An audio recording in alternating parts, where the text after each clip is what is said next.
Kami dari kelompok 1, kini kami akan menjelaskan tentang isu-isu bisnis kontemporer mengenai hak asasi manusia. Saya Sarung Priscilla, NRP 130118030 akan menjelaskan mengenai hak asasi. Jadi, hak asasi ini secara definitif, hak itu merupakan unsur normatif yang berfungsi sebagai pedoman berperilaku, melindungi kebebasan, kekebalan, serta menjamin adanya peluang bagi manusia dalam menjaga harkat dan martabatnya. Unsur-unsur hak itu ada 3. Yang pertama, pemilik hak. Yang kedua, ruang lingkup penerapan hak. Dan yang ketiga adalah pihak yang bersedia dalam penerapan hak. Dari ketiga unsur tersebut, itu menyatu dalam pengertian tentang hak. Dengan adanya ketiga unsur itu, hak itu dijadikan unsur normatif yang melekat pada diri setiap manusia dalam kehidupan sehari-hari yang hak itu terkait tentang adanya hubungan antar individu dari individu ke individu lainnya dan instansi atau kelompok yang biasanya berada pada lingkungan kebebasan. Jadi contohnya, setiap warga negara itu memiliki hak yang sama di mata hukum tanpa memandang statusnya.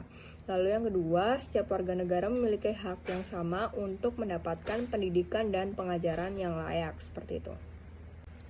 Lalu, hak asasi manusia ini itu mengacu pada Undang-Undang Nomor 39 Tahun 1999 tentang hak asasi manusia pasal 1 yang disebut bahwa hak asasi manusia atau HAM adalah seperangkat hak yang melekat pada hakikat dan keberadaan manusia sebagai makhluk Tuhan yang Maha Esa dan merupakan anugerahnya yang wajib dihormati, dijunjung tinggi dan dilindungi oleh negara, hukum, pemerintah, dan setiap orang demi kehormatan harkat dan martabat manusia. Oleh karena itu, dimanapun kita berada, dan kapanpun dan untuk siapapun itu, kita harus terus menghormati orang lain tanpa memandang statusnya itu siapa. Walaupun itu adik kita juga harus menghormati dia sebagai manusia. Selanjutnya saya akan membahas mengenai penindasan terhadap kelompok rentan.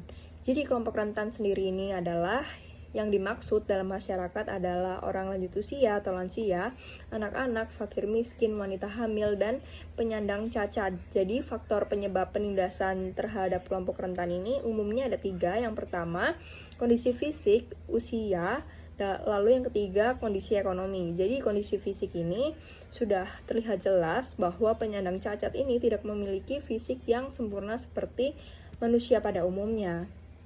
Jadi kebanyakan penyandang cacat ini mengalami bullying karena tidak memiliki fisik yang sempurna. Jadi mereka tidak bisa ngapa-ngapain walaupun dibully.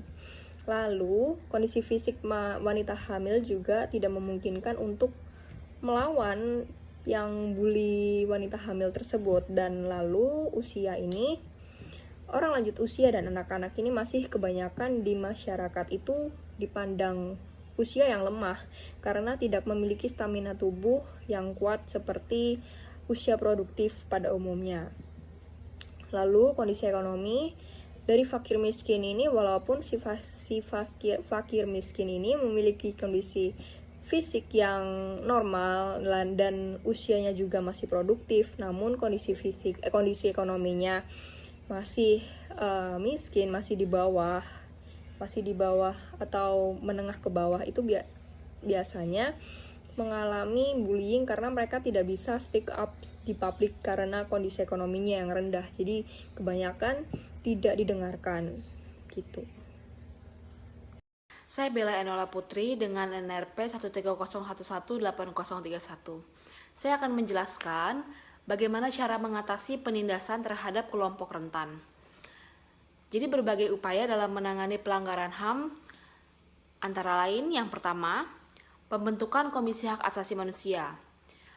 Komisi Hak Asasi Manusia atau Komnas HAM dibentuk pada 7 Juni tahun 1993 melalui Kepres nomor 50 tahun 1993. Ini adalah lembaga independen yang bertugas untuk mengadakan pengkajian, penelitian, penyuluhan, pemantauan, dan mediasi HAM. Setiap warga negara yang merasa hak asasinya dilanggar boleh melakukan pengaduan kepada Komnas HAM. Wewenang Komnas HAM meliputi yang pertama melakukan pendidikan dan penyuluhan tentang HAM, yang kedua melakukan pemantauan dan penyelidikan terhadap pelanggaran HAM, yang ketiga melakukan pengkajian dan penelitian tentang HAM, yang keempat menyelesaikan masalah secara konsultasi maupun negosiasi, dan yang terakhir menyampaikan rekomendasi atas suatu kasus pelanggaran hak asasi manusia kepada pemerintah. Lalu cara menangani pelanggaran HAM yang kedua adalah pembentukan instrumen HAM. Instrumen HAM merupakan alat untuk menjamin proses perlindungan dan penegakan HAM. Instrumen HAM biasanya berupa peraturan perundang-undangan dan lembaga-lembaga penegak hak asasi manusia seperti Komnas HAM dan Pengadilan HAM. Lalu cara mengatasi pelanggaran HAM yang ketiga itu pembentukan pengadilan HAM. Pengadilan HAM dibentuk berdasarkan Undang-Undang Nomor 26 Tahun 2000.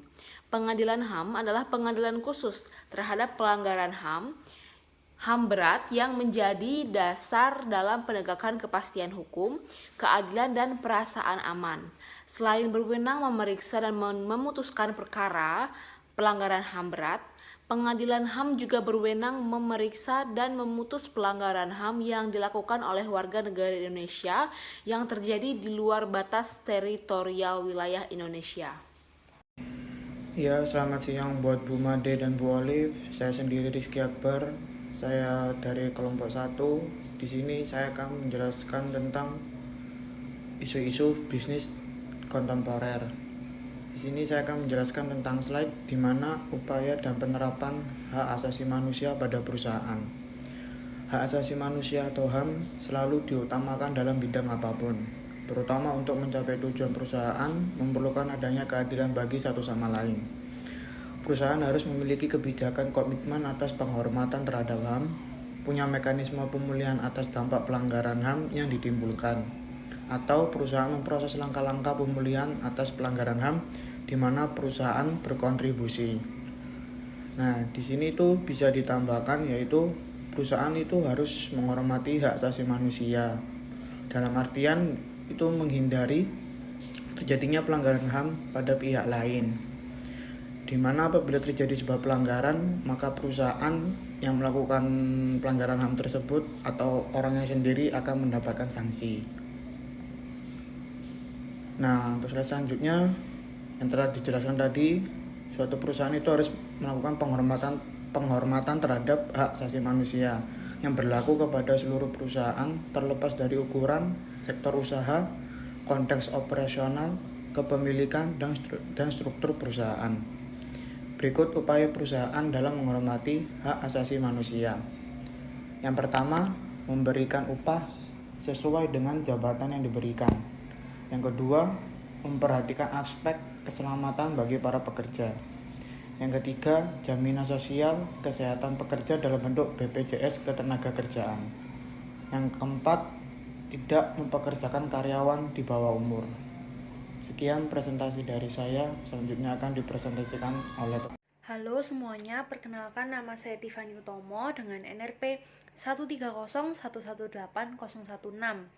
Di sini saya akan menjelaskan kesimpulan dari presentasi kelompok kami. Hak asasi manusia adalah sebuah konsep hukum dan normatif yang menyatakan bahwa manusia memiliki hak yang melekat pada dirinya karena ia adalah seorang manusia. Hak asasi manusia berlaku kapanpun, dimanapun, dan kepada siapapun, sehingga sifatnya universal, yang artinya tidak dapat dilepas atau akan selalu melekat pada manusia. Indonesia adalah negara hukum, di mana HAM harus diterapkan secara tegas di kalangan masyarakat apapun tanpa memandang statusnya. Upaya-upaya dalam menangani pelanggaran HAM yang diterbitkan pemerintah telah berlaku untuk kasus pelanggaran HAM. HAM selalu diutamakan dalam bidang apapun, terutama untuk mencapai tujuan perusahaan memerlukan adanya keadilan bagi satu sama lain. Selanjutnya, saran dari kelompok kami, diharapkan seluruh masyarakat dapat menerapkan HAM dimanapun mereka berada, kepada siapapun dan kapanpun. Terutama bagi pelaku bisnis untuk dapat menerapkan HAM yang berlaku bagi perusahaan agar karyawan betah dalam bekerja dan lebih produktif, sehingga akan menaikkan ekonomi negara. Sekian presentasi dari kelompok kami. Terima kasih karena sudah menyimak.